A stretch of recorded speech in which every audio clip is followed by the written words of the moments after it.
Okay, Nick Graham, welcome to the podcast that has no name yet. We're going to talk about business. We're going to talk about God.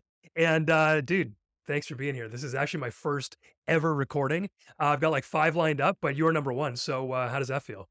Pretty exciting, eh? It feels great. Yeah, it feels great when you reached out and said, "Hey, you want to do this?" I said, "Sure, send me the link." Found the first one, clicked on it, and said, "Let's go." So happy to be here. Very excited too. And frankly, even you launching the podcast at the moment that has no name, is shows a spirit of willing to just fire and figure it out as you go. Most importantly, listening and leaning to the Lord. And I think one of the things we'll probably get into is when he talks about just take the next step. And if the step is fire for podcasts, it's easy to say, okay, God, but can you give me a name and can you give me a title and can you let me know who's going to be guest number 32, please? And he goes, oh, you got one, 5 lined up. Let's roll. Dude, that is exactly it. I was worrying about that last week. I was like, oh, I've only got like a list of 50 names. Like, what if I run out of those? I'm like, bro, shut up. Because all Yeah. those 50 people know at least one other person. And so like, it's literally good forever. But I've been playing around with the name. I'd love to talk to you about the name actually, because I'm trying to be like a little bit cheeky. I'm like, do I Oh, just call this something like Eye of the Needle? Do I call this like unrighteous wealth? Like use your unrighteous wealth to win friends and they'll welcome you into the eternal dwellings. So anyway, maybe we'll sure. talk about that offline, but Awesome. anything come to mind?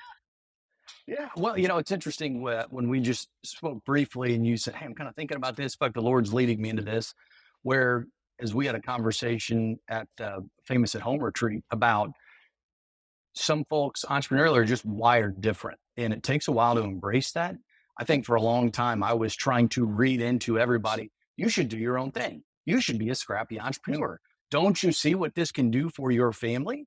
And it's only been relatively recently when I realized you got to be a little nuts to want to do this. And you've got to be a little bit out there. And so when you find that, uh, as the entrepreneurial thing kind of comes around to it, I've done a better job of not reading into this is for everyone because it's probably not, which is what makes it work and why I think it's so important about what it is that you're doing and leaning into the fact that can I actually be a scrappy entrepreneurial Christian?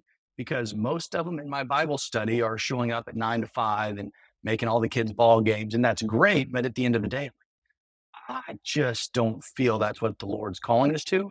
But most of the resources out there are pretty secular. And so I'm always somewhat hesitant when I'm having a conversation with somebody who says, oh, you should listen to this podcast, just this clip.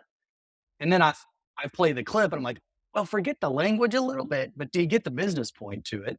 And so, anyway, when you're coming to it, I thought about what exactly are you trying to do? And we may very well get to it, but this idea of building for the kingdom, right? The idea of this kingdom builder's mindset of the stuff that you're doing, the way that God's wired you to run a business as well as run your family. And I know you're familiar with the family teams with Jeremy Pryor stuff and others, but I'm just fascinated by that idea. But what at the end of the day you're trying to do is make your life count for the kingdom and leveraging the skills and the passions that God's given you in a fallen and secular world to point to something bigger than yourself, which is pretty out there for a lot of the business stuff that we see today. So I don't have any good names on businesses. I'm most proud of you for just launching it without one and I appreciate it, trusting man. that, in due time, something's going to show up and stick. Yeah, Yep. I'll just edit it in there. When I do come up with a name, I'll just be like, I'll just do the back end editing and it'll be fine. But what you said there about just like the different people who having different callings, that was my thing too. I was like, you have to do this. And it's like, well, actually, the more I'm seeing things, the more I think that like God has got a different direction for everyone, but it all leads to him if you're following him through Christ and walking that narrow path. So that's very 100%. particular, and it's something that I've been less annoyed at when I see in the world, and it's actually been really good, humbly, for me to point my attention back on myself. But what you said as well about the podcast, that's sort of the point here. Is like I'm listening to these podcasts. You and I listen to MFM, which is an awesome, hilarious podcast. But then they're talking about stuff where I'm like, I find myself, I don't know about you, but I find myself coming away from that feeling actually a little bit more greedy, feeling a little bit more like, oh, dude, these guys have that, a little bit more covetous. And Mhm. my hope for this is like, I'm just wired to want more and to build things and to grow, but I need to make sure that this project specifically and my heart doesn't get caught up in worldly things. Like that's unfortunately the reality with most of the podcasts out there. So that's the Yep. point of this. But I want to talk about your businesses because it's super Shoot. fascinating for me, particularly like you're a lawyer. You've got a couple other businesses that you sort of play legal counsel, I assume, with that. So can you just give us a rundown of like your three things? And I want to dive into each of them a little pretty quickly and then get on everything else. Yep, absolutely. So I thought it was a great idea years ago. I get really excited to try something out. I love to shun the non-believers. That's not going to work. I don't think this is a smart move to turn it to become remotely profitable. And then I get bored. And so over the course of the last 5 to 7 years, we've been starting up a company. It'll turn around and let's say generates $10,000. I'm like, oh, that's cool. But now it works. And we've sort of proven it works. So let's go do something else.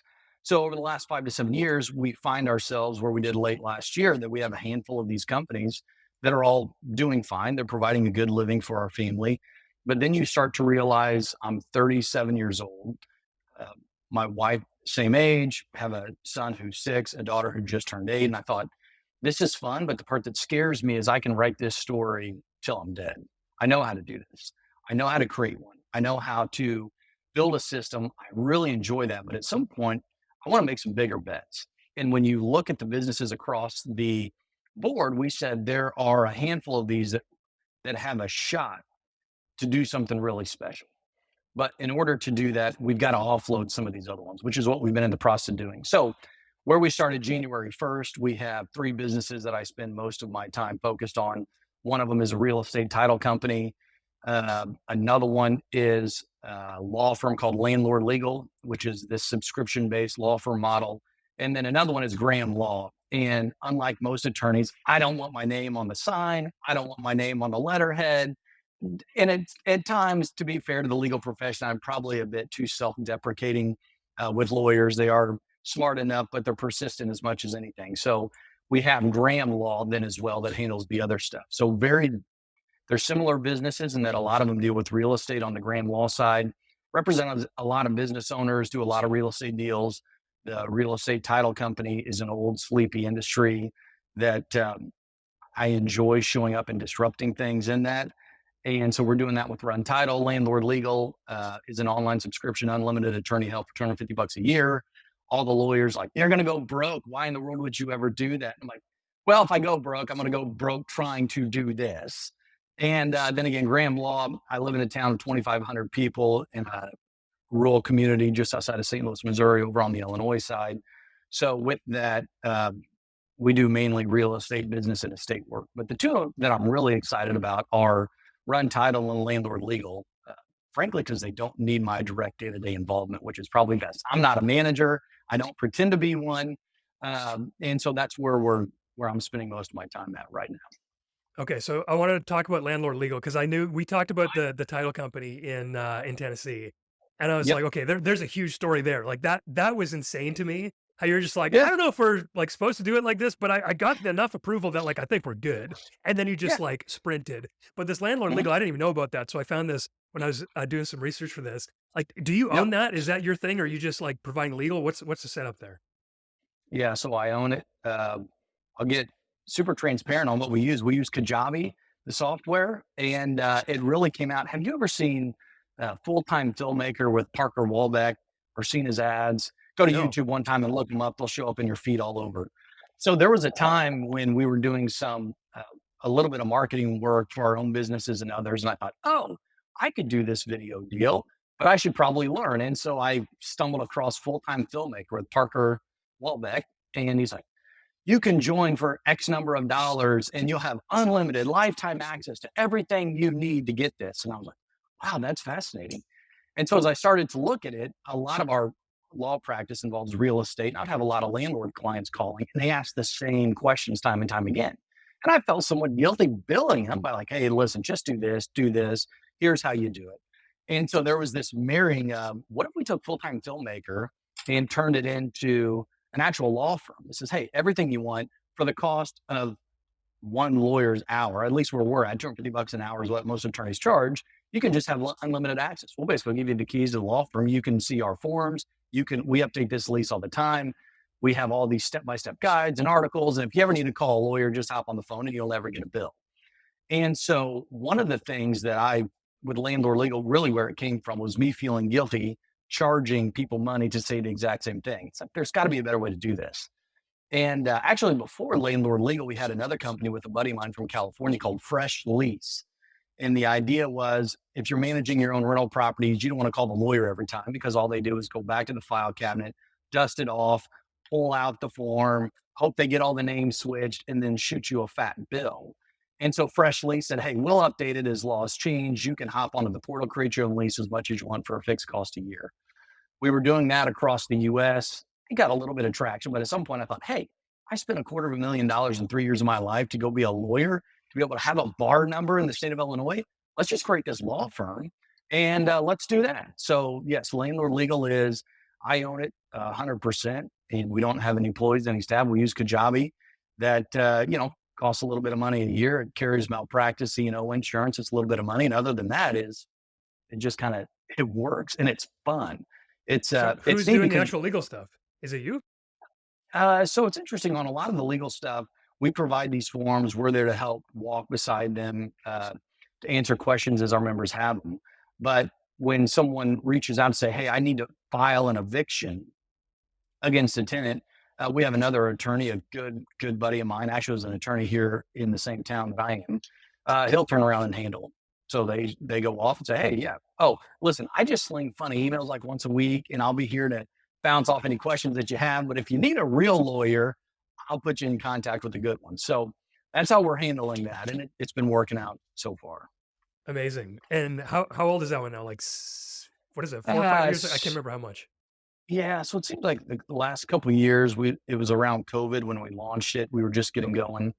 Uh, and in fact, I'm got a meeting as soon as we hop off this about, hey, this could work. We actually are solving a problem for somebody. We see that it's working, but we're doing nothing to market or promote it. So if you say, where are you getting your clients or your members? It's basically word of mouth. And that's like, we should probably put some attention to this. And so that's one of the focuses in 2024 is creating some margin in our space to work with the title company, spend some time with landlord legal, and then again, Graham Law sitting there and serving our clients on the other stuff. So Okay, yeah, so this is the part of the podcast where I'm like, I don't know how people are going to feel about this, but I kind of want to yep, know how it's doing because for me, when I yep, think about a lawyer, I don't yep, always think about entrepreneurial because it's like you can bill that $250 an hour just to go look in your file cabinet or whatever. And so there must be obviously some personality around that where you just don't want to do that, but it also has mhm, to like make a lot of sense financially. So can you mhm, give us like at least some sort of barrier like, hey, we're a little bit more than this and a little bit less than this, just to give mhm. people an idea of like this actually works and it's insane. Or just like, what does this look like for you that makes this worth it compared to just being a law firm? Yep. So for one, we are at about 85 members today that pay $250 a year. With that, again, we don't have any staff, no real overhead. Um, we use Kajabi as a software to run it. They charge you whatever, a couple $1,000 a year. Insurance is probably 1,300, 14, 1,500 bucks to do that. And other than that, there it is. So it's one of those, is there something more profitable I could be doing other than dealing with this specific thing right now? Sure. The problem with the attorney side is let's just take grand law. The older I get, the more successful it becomes, the Rolodex of clients, the busier I am, the less time that I have, the more responsibility, the more stress. It's That's not long term what I'm trying to build, right? If you take landlord legal, and are you familiar with the thousand true fans concept, Kevin Yep. Kelly? Right? Hey, how did we come up with $250 a year? It's easy now to say, oh, that's what a lawyer charges. But no, because Kevin Kelly says, Right. $250. I'm like, oh, sure, let's use that. And so, as it works there, I don't, I genuinely enjoy giving people more than they paid for. And when I sit and do this all the time, thank you so much. Holy cow. I wouldn't have even reached out to an attorney to ask this question because I don't want to get a bill for point 0.4 for them Googling it just like I did, most likely. And so, there's something here about now, again, on the website, we have these free guides, how to do this, bang, bang, bang, bang, bang. We send out this email every week called The Brief that frankly was just taken. Are you familiar with the hustle? Sam Parr, My First Million, right? Where they had join the hustle, you're smart, good looking, whatever, friend. And so it somewhat riffs off of that. And so we sling these emails once a week, says a third grader could read it in 30 seconds. And it's free. That's been very helpful to a lot of our growth. People don't just decide I'm going to grab my wallet and go pay you 250 bucks when I don't have a pressing need right now. But what we're able to do is every week share in a funny way that's easy to relate to, and they learn something. They're going to chuckle, they're going to learn something. And when they need you, they reach out and then they join, and you've got a hot lead, and it's a no brainer. Because if you're trying to manage your own rental property, you didn't get into this stuff to try to be an attorney. And frankly, you got a lot of stake if you get this wrong. And Illinois is a very tenant friendly state. They're not for landlords. Um, but again, we've pretty much been just holed up here helping the ones we have. And so we're about to change that. We're going to spend some considerable time and energy and effort. But if you're going to go, I'm going to go build a company that frankly requires less of my day to day interaction. And a lawyer in a traditional sense won't do that. It Yeah. doesn't Okay. happen. And so, And so and that's so why we that push it. seems like something that you can just like spread out the entire state, right? And how many people are running um, rental properties? I mean, that seems like a pretty insane market, especially for such a good deal like that. And then Yeah. the run title, that's also like a new thing that you've just like put together, right? Yeah. Yeah. So it's Okay. interesting. You've What does seen that this a one lot look of. like? So in Illinois, at least, these have been controlled by attorneys for a long time and lawyers own title companies. And there's other states. In some states, I think Florida and a few others, lawyers are not that involved in a real estate deal. If you want to hire an attorney to review your contract, if you come into an issue, you do that. But a lot of times, lawyers want to be title agents sitting at the table. Uh, and for a long time, at least in Illinois, attorneys have been really good, and they do have their role. I'm not trying to suggest that they don't. But at some point, when you're seeing vertical integration across a lot of these industries where some of these bigger brokerages own, they're starting to get into owning mortgage companies, they're starting to get into owning title companies. The fact is, the consumer at the end of the day doesn't want to think about it. I want to know that it's competent, I want the things get taken care of, and that you've got a person to go figure this thing out. Because at the end of the day, I don't care about all the little issues that came up in either the financing or the title. Can I just get the keys? Because the pool party next weekend for my son's birthday, I kind of want to, impress everybody who's coming over. Let's just get this stuff done. And I think again, it is very much, it's changing. The title industry is changing, but real estate title in particular has been it's an old industry in the sense of there's not a real need to change because the competitor is not either. And so I'm sorry that you can sit there and get a mortgage online while you're watching the baseball game. But I need you to come to my office at this time, and everybody needs to take off work. And it just seems a touch outdated. So we're trying to interject some of the modern stuff in there. And again, probably 3, 4, 5 years from now, that's just how deals will get done. But it's a little bit new right now. That It's one a little bit new sounded right now, at least for Red. Yeah, that one sounded to me like when you were telling us, in Tennessee, that one sounded like a bigger swing though, right? Like this one, you got people coming to the table that have a lot of business. And is that sort of your bigger swing starting at the beginning of the year where you're like, I think this is one of the big ones. Yeah, you got to go all in on that one because every time, so we've got this other boutique hotel in our small town, the Loft Hotel. You've got a co working space that we own here in the community, but you realize real quick that they don't have the same upside. And some of them, there's only so many people that are going to visit your town. There's only so much money they're willing to pay. But these other ones it's to infinity and beyond. I mean, it's got a real big, if this works in this one pod, it'll change things. And we're not talking about selling this thing for $20 million necessarily, but again, when you look to say it'll do well. But the thing I get most excited about is make sure whatever you're building is something that's got a lot of runway, right? Because anything you're doing is hard. It's all challenging, whether you're working for somebody else, whether you're running your own company. But when you ask, if we figure out this problem, right? These are hard problems to solve, some of these. But if you figure them out, is this thing going to turn around and have a shot to go do this for other people in other markets for the foreseeable future and go make those bets? But that's hard, right? Because right now we're floating with landlord legal and run title for us personally. They don't pay the bills, right? So Graham Law is sitting there filling in the gap. And again, I enjoyed the Graham Law stuff. I just really like swinging on things that have a chance to go change something. Okay, so you've got these two newer things. You've got Graham Law sort of holding down the fort, but you've also got property. What other pieces did I not find when I was looking this stuff online? Like what other business? Because it sounds like you got your hand in everything now. Yeah, we've got in a few. So another one, it's called the Loft Hotel, which is a small boutique hotel on the square in our town that's done really well. We started it in 2016 as just on an Airbnb. I think we were the second one in the whole town. And my wife, bless her heart, runs it, manages it. She's a people person. And it's great for her. It's something that our kids, now that are getting a little bit older, are able to help out and get involved with, not just from cleaning, but booking and changing things on the website and looking at some of the social media marketing aspects to it. And again, it serves the community. So when you're in this small town, there's one way in and one way out. And it all intersects right here where we've got the limestone courthouse right smack dab and all the businesses around the square. So it's sitting on the square that works. So that one's been great for us. We bought another building that touched the old building that we have and turned it into a co-working space called Yonder Works. The idea that if you're in Carrolton, Illinois, you're already out yonder to most of the people that are living anywhere. And so, like we talked about the website on that, is saying how hard work can never look so good, in the sense of you can do it from anywhere. We'll help you prove it. And really, the idea, and I love living in a small town. So I graduated from Carrollton, 2,500 people in this town.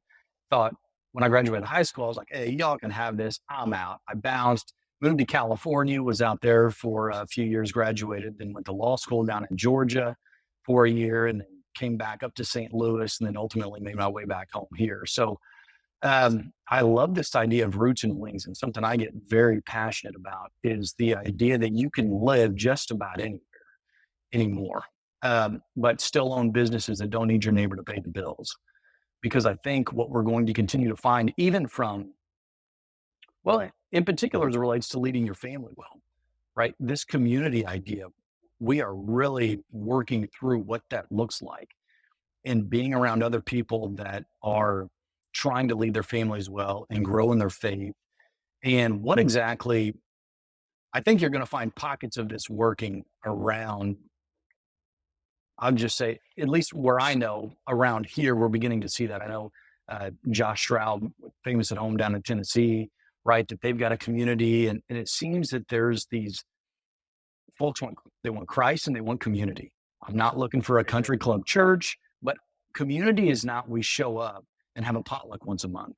And maybe we stayed 15 minutes after the service to chat about what was going on last week or what's coming up this week.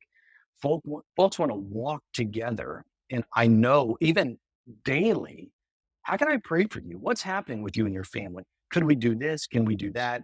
And that is very inspiring to me, to build businesses in a way that say, if the Lord is leading you to hop up and go do something, you can, right? Without, I'm leaving this brick and mortar and I've got the golden handcuffs and I'm stuck. If I don't show up and do this, we're locked in. Now, again, this community, I love Carrollton. My family's from here. We're very involved, but also it is this roots and wings idea in building businesses that frankly enable you to do that. So I couldn't do that if I'm the attorney and I'm showing up taking depositions or trying cases, or arguing motions all the time. But when you look at these other things we're swinging on, that creates another level of flexibility. But at times I've found myself chasing that. And I remember I mentioned again the retreat we were at in Tennessee, and it's like, what are you chasing? I was like, and 4 or 5 levels deep, it's like, yeah, I think I'm clinging to this, and then I think I'm chasing that. And so that's been a really big thing at times. I love the freedom stuff.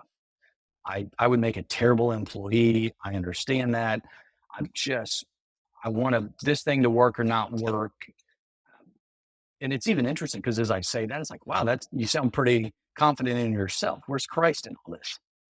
Right? Because I'm like, oh, I've got this. Listen, I can take this. Instead of understanding where God says, I don't need your marketing chops. I don't need your brilliant business brain. I need you to abide in me, and I need you to take one step. And I need you to be willing to look stupid for my name's sake. Yeah. Right. This is really what I need from you. Because when you break it down, it's strange. Because on one hand, he's asking for everything. I want your entire life. I want every part of it. I want to invade whatever it is that you're doing. Right. Because when you're abiding in me and walking with me, so I want everything. But in the same way, when he has it all, you say, what in the world do I have to lose? Oh, because I'm worried about how Kurt's going to feel about this.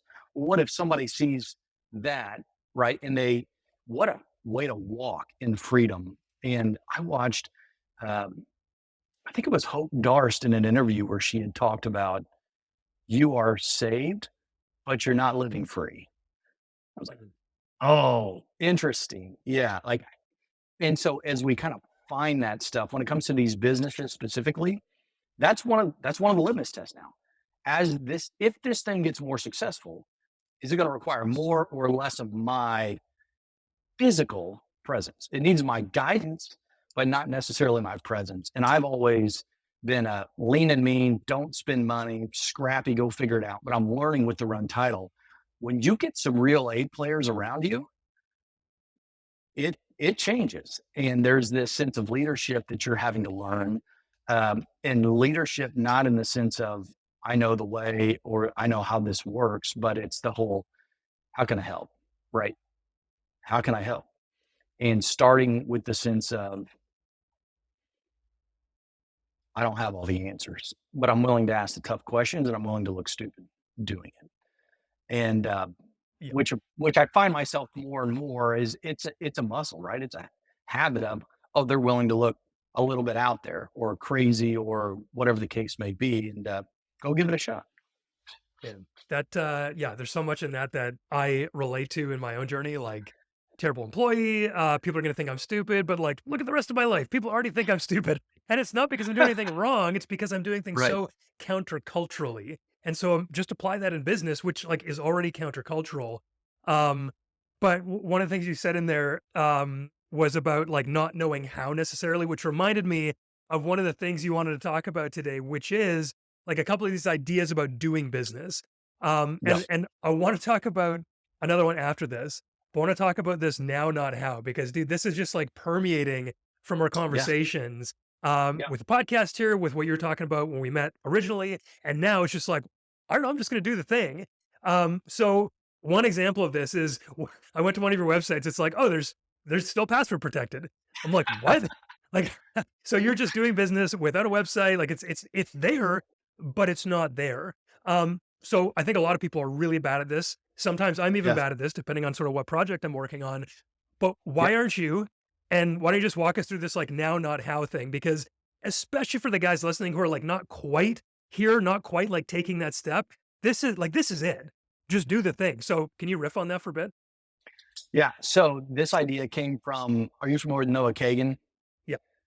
Yeah. Yeah, so Uncle Noah with AppSumo, I think it was actually my first million podcast when he was talking about his new book, The $1 Million Weekend or something like that. And I thought, wow, this is pretty interesting. And he says one of the big things are now, not how, right? What's one step I can take right now to move further to where I want to go, not how do I do it? And what I have found over the years, the best things are I may have actually just texted this to you the other day, so I'm just going to read it here super quick. That talked about the number one killer of startups, right? So you could put the number one killer of fill in the blank of your business idea, of your pet project, of your mission, whatever you want to film. But the number one killer of most things is this lack of speed, not moving fast enough, not making decisions quickly, not having a bias for action. The result is lost momentum and morale. Instead, take action, get feedback, rapidly iterate, and take action again. Are you familiar with Tyler Dink in the Beehive? Are you familiar with the Beehive? Like the newsletter Oh, thing? yeah, yeah, yeah. Have you Yeah. followed those guys at all? I've read one of their So posts, but that's it. yeah, yeah. So one thing that Tyler's been really interesting is he's talking about is the speed at which they ship stuff. And it's just well, listen, we don't really have time for meetings. Forget meetings. We know what we should be building on. Can we just check in and let's just ship it and ship it? And all we're doing is speculating. If the question is, well, I don't know, like we don't have a name for the podcast yet. So like we probably need to get that down and the branding down. And will people think this? And it's I remember Seth Godin one time said he had a wooden plaque sitting on his desk and it says, "Are you stalling?" And I'm finding myself like, yeah, I'm probably just stalling, right? Because I'm guessing, I'm speculating at best on what people want. But here's a surefire way to know. I can just hit send and see what happens. And so this now not how concept is there's no way when you look at how many businesses started something completely different, right? I just saw this the other day. It said, oh, Google, yeah, it actually started as this and ended in that. All of these businesses that you come to know, they pivoted and hard, a lot of them. And so you just don't know till you get going. So the whole Nike just do it is not just as, and you don't care what it looks like. You shouldn't worry about the branding, throw some misspelled words in there, try to act like you're hacking your way through it. But I'm going to make my best bad guess. And I'm holding all this stuff with an open hand. But the worst thing is by me sitting here and not trying it. Now, if my wife were sitting next to me, she would say, now, Kurt, this is a lesson Nick has only taken to heart in the last 6 months to a year, because let me tell you, right, he would be the one to nitpick a 2 sentence Facebook post. Well, because Nick loves words and it's got to be fine. So that's very much the now, not how I found is you have almost no real risk if you're willing to say, yeah, this is probably going to change, but I'm doing it and it's out there and it's creating momentum, right? I've done it and that's earned the right to do it again. But until I take that, the whole you can't steer a ship that's setting sail or that's setting still, you can use all these metaphors, but at the end of the day, what I need is action. I had another one that said, I've done this with a few buddies. Anytime someone now tells me what they're going to do, I'm like, I'm just going to stop you right there. Don't tell me what you're going to do. Tell me what you've done. Right. And and I didn't follow it that close, but when Elon was in the process of buying Twitter and him and the CEO are going back and forth, and the CEO is saying, in effect, well, you can't do this and you can't blah, blah, blah, blah, blah, blah, blah. And Elon responds with the one liner, like, what did you get done this week? And I find myself like, if every week you just text me that on a Friday, you're like, what did you get done this week? It's like, oh, yeah, interesting. So the now, not how has been very freeing to me. And I find even on the accountabilities, get around other folks that are doing things like this. In some ways, you have to normalize the countercultural behavior, or at least say, yeah, we're both nuts to do it, but hey, we're in it together, figuring this out. And especially when it comes down to having the guts to say, is this stuff going to matter for eternity? God's not doing this to go build your kingdom. He could be using it to create a conduit in you and your family or this business through which he can do stuff. But don't forget where that's coming from.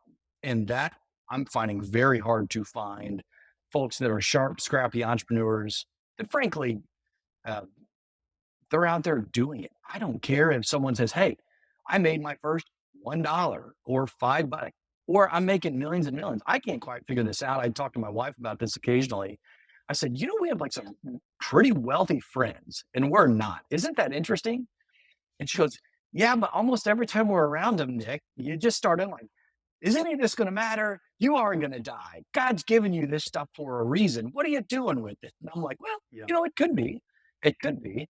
And so again, now, not how is this, you virtually have nothing to lose long term to just try it, but you can sit there and regret all along. And again, it's coming from me, from somebody who's finding out that it's working out pretty well for us just by swinging on it. And I tried 2 years ago.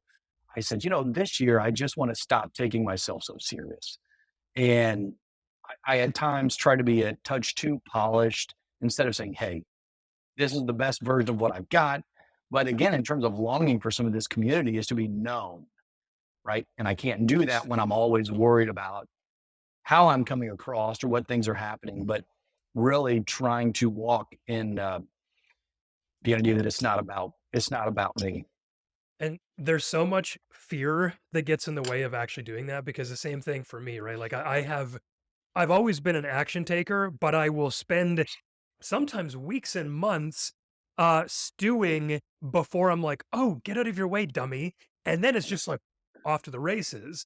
But Yep. for me, like there's so much fear behind sometimes, well, fear of man, honestly. Like this is something that over the last year I've had to work a lot on. And just seeing that when you turn the opacity down on this like worldly view, the only eyes of judgment that are going to matter are God's. And so Hmm. if I'm worried about what buddy down the street's gonna think of me, because like, oh, I made this post offering this business and nobody bought it, like, and I'm gonna stop myself doing that because I care what Bob thinks down the road. Like, oh, that's dumb. What if this was an opportunity for me to advance, like you're saying, God's kingdom, or at Yeah. least be sanctified insofar as I'm being humbled to fail here? And I don't give say this carefully, but I don't give God the chance then to humble me how I need to be humbled or to bless me. And so I've been thinking a lot about that in terms of like, why am I stalling on the things I'm stalling at? And part of that is it's harder. I'll say this carefully for online businesses, it's Mhm. harder than ever to actually work diligently from the things that I'm doing because I make a post on Instagram, or I did with dad work. I would make a Yep. post and I couldn't do anything else. I couldn't push out more content on that particular thing because then it would get lost in the shuffle, whatever. So I'm like, okay, now what? And I'm building programs in the back end and I can blog and I can podcast. So I fill my time. But if I were to Yep. be very brutally honest, even in my business Mhm. now doing podcast editing, it's like the client work only takes a small amount of time every week for me. Yep. And even if I wrote a blog every single day, that's an hour a day. Even if I did a podcast, I could do like 6 of these a day. And it's like, dude, I don't know if I should be running that fast with the content creation because that kind of wears me out. But there's this idea of not being able to diligently work because there's actually not a lot of stuff to do when the internet is taking care of so much of that leverage. And so I'm personally in a season coming out of dad work, which was intensive and a lot larger than what I'm doing now, and finding a way to be diligent in my day to day without daydreaming about shiny objects because that's what Mhm. I end up doing. And Mhm. my thought process for this was like, oh, something's wrong with me.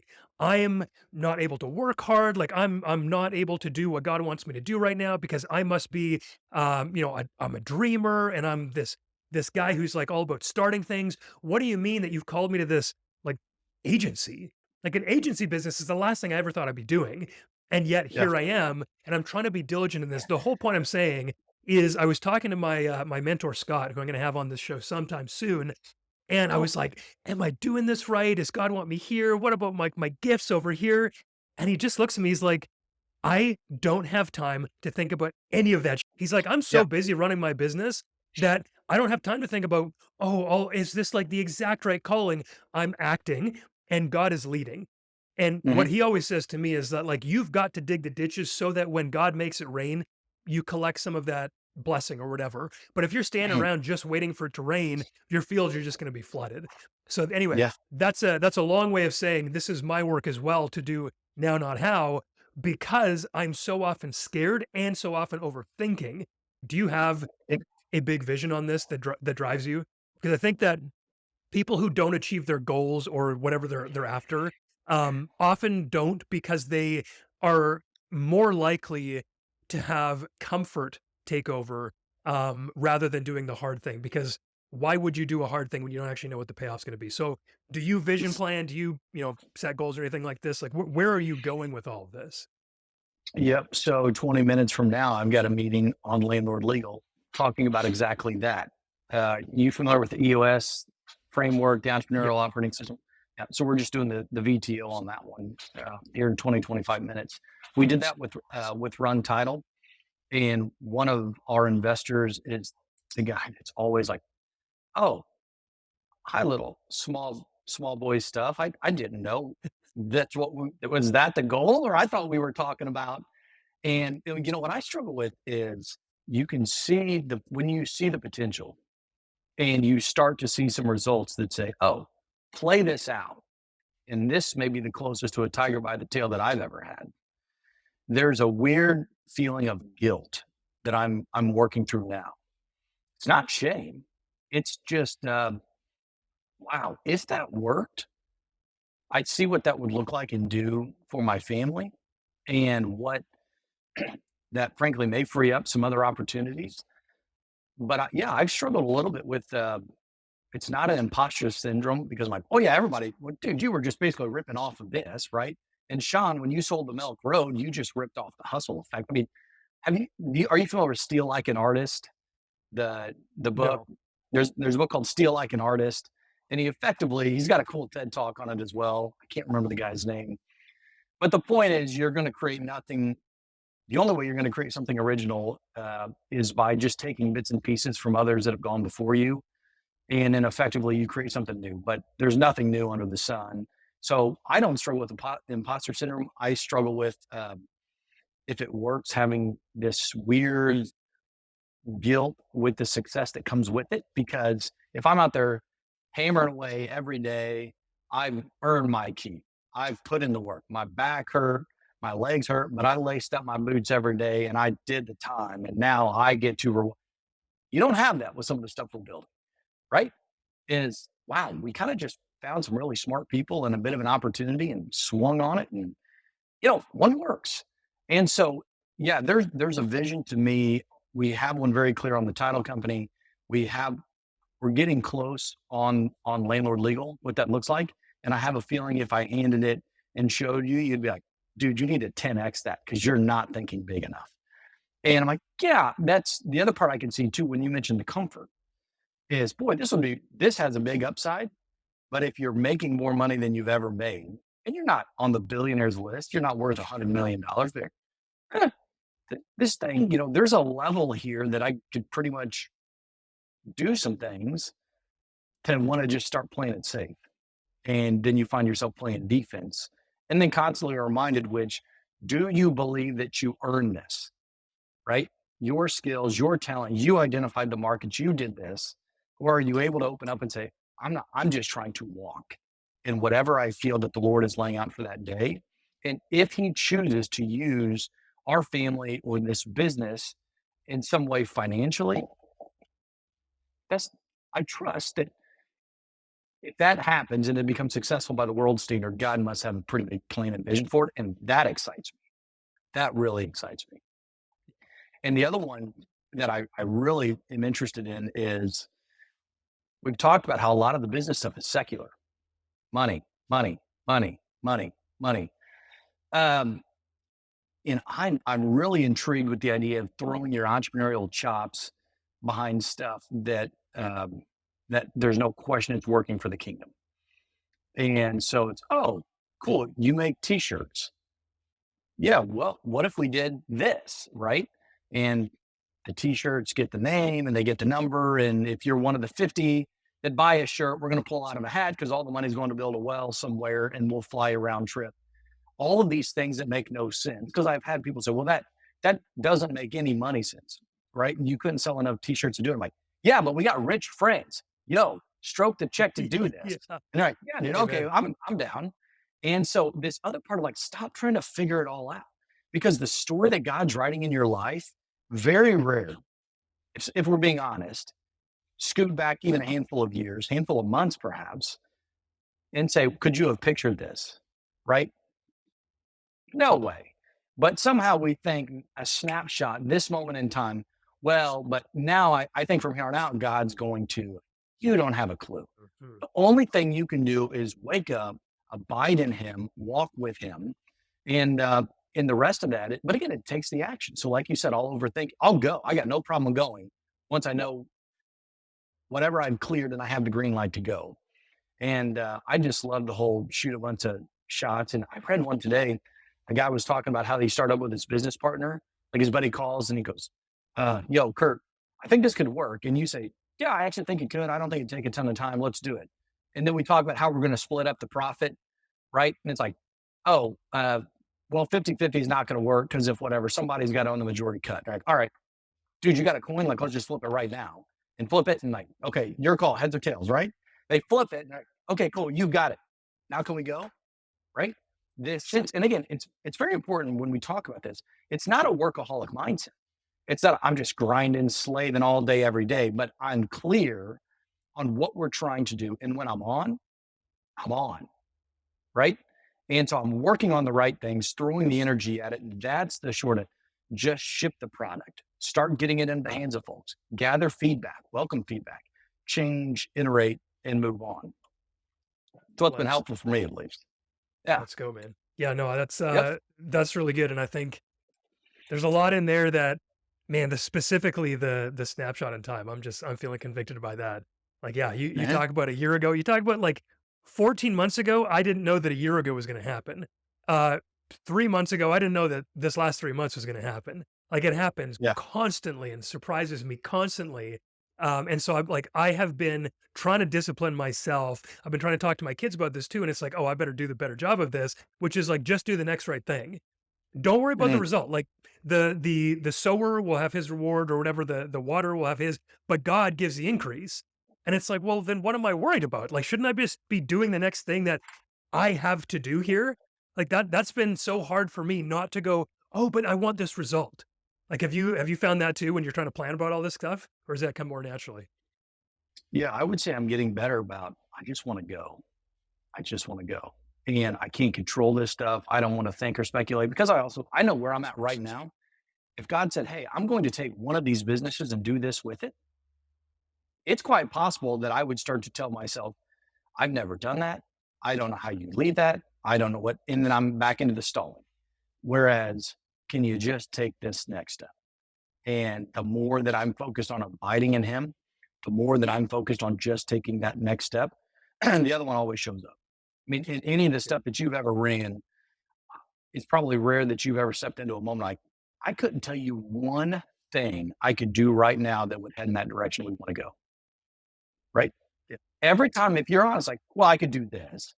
That's not going to make it work, but it would help in that. Or cool, just do that and call it a win and celebrate that. Today, I took one step towards this, and therefore I'm becoming the kind of person who does things like this. Yeah, I was thinking about that yesterday. My wife picked me up from working somewhere, and she's like, "Oh, did you have a productive day?" And I was like, "Wait a second! I got like a podcast done, a blog post done, a bunch of client work done. I booked like 5 more podcasts. I did all this stuff, but for some reason, my thinking of that was not like, oh, I didn't win because I didn't get all the results. I was like, dude, even Oh now, yeah, I'm still getting that the bad thinking that's causing me to just like not feel great about what I do. And that's so interesting. So even today, I'm less like, yeah, I just got to do the next thing and then realize that this is great. And it's going to take a lifetime. And interesting enough, I think, man, that I've been rebelling against the initial curse that God put on the earth, which is like, for man, we're going to painfully toil all the days of our lives. And so for yeah, me, at least, and this gets a little bit more philosophical, whatever, but for me, sure, I think that I have been longing for this place of security. Like, oh, and my business just makes this much money, or if I'm doing this much business. And there's a couple times over the last year where I was making more money than I ever have before, and I didn't feel any yeah, any sense of relief. It was like, "Oh, no, I'm gonna lose it," or, "I haven't made this much yet, though." And yes, there's probably a lot of inner work, but the more that I'm talking to people, the more that I'm talking to entrepreneurs, the more I'm getting a sense of like, I don't think that's a real feeling we get this side of heaven. And mhm, for me, it really, for the very first time in my life, had me long for heaven. Like, sometimes the yeah, pastor will be like, "Oh, Jesus coming soon, and I can't wait." And I'm like, "Well, I don't know, I can wait. I love this life.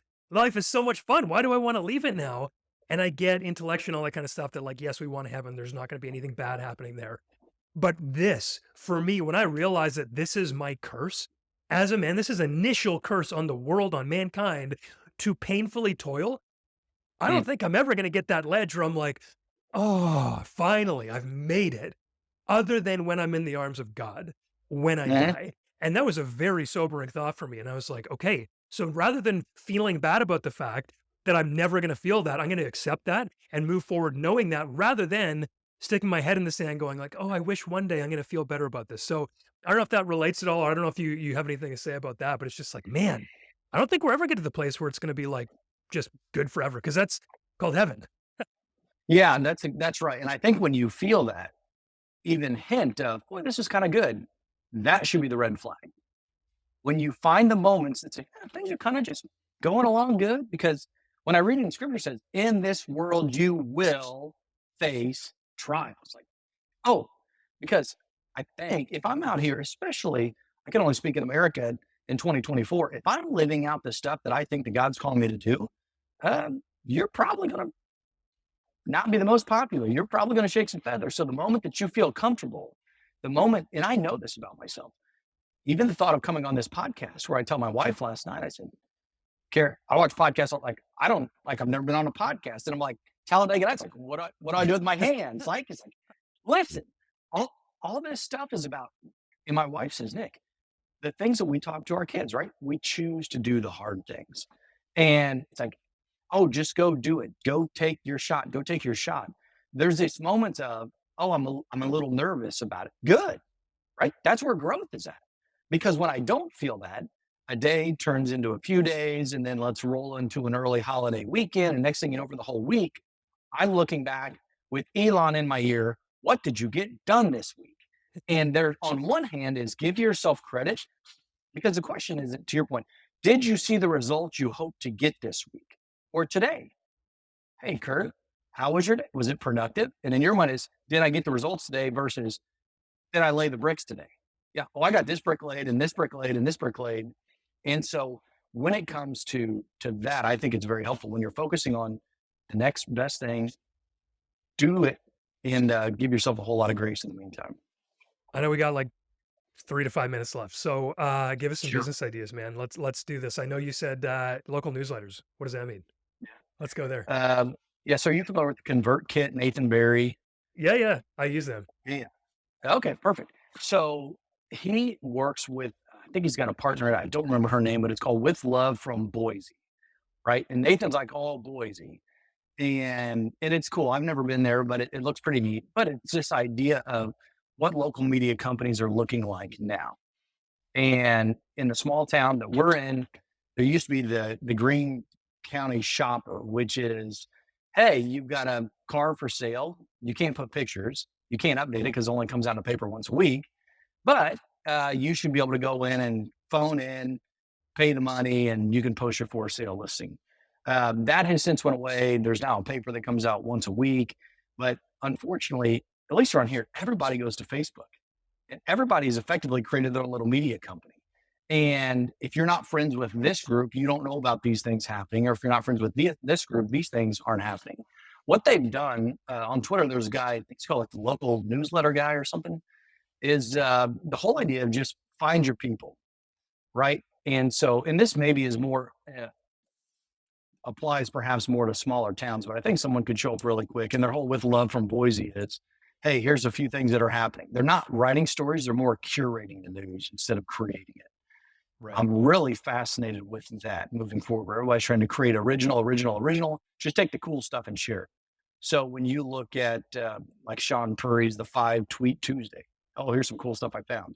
Tyler Dink with Beehives doing the same thing with his big desk energy um, deal. And it's like, oh, we're kind of fumbling around figuring it out, and we're just going to share it with you. He's got a really cool one. And any entrepreneurs that are listening now and that are curious with Beehive, and we use Beehive on one thing, but what's so neat about them, they're building this whole thing, it seems like in public, and their ability to ship it fast. And I think they're on the road like 10 million recurring revenue on stuff, but they're sharing. You can go on and get the very first investor email that they ever sent out.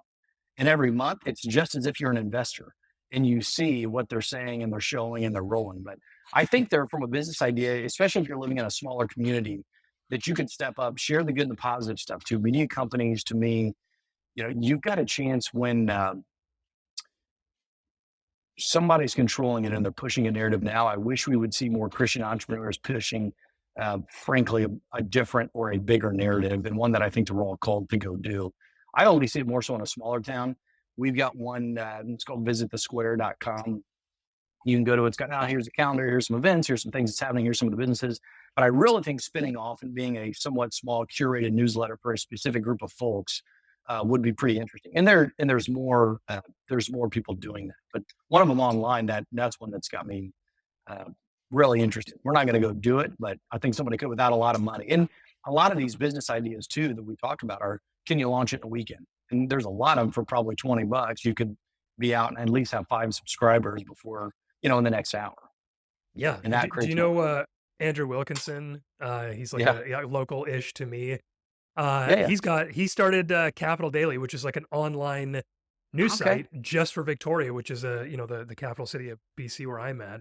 And so he Okay. just like recreated media like that.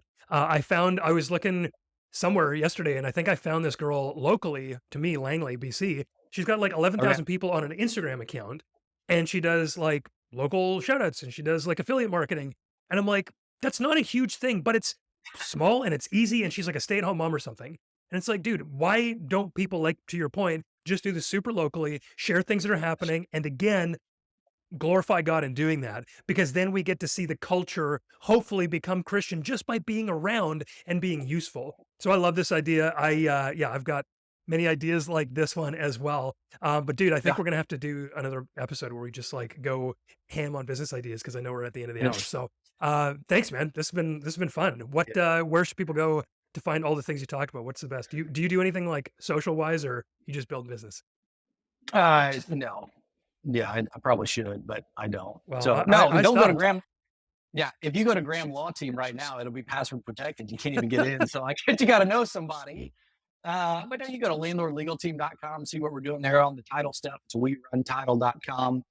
That we find more and more. But yeah, if anybody catches this, reach out. I'm super excited to see what the Lord's doing through this, Kurt. And any way I can help, man, just say the words.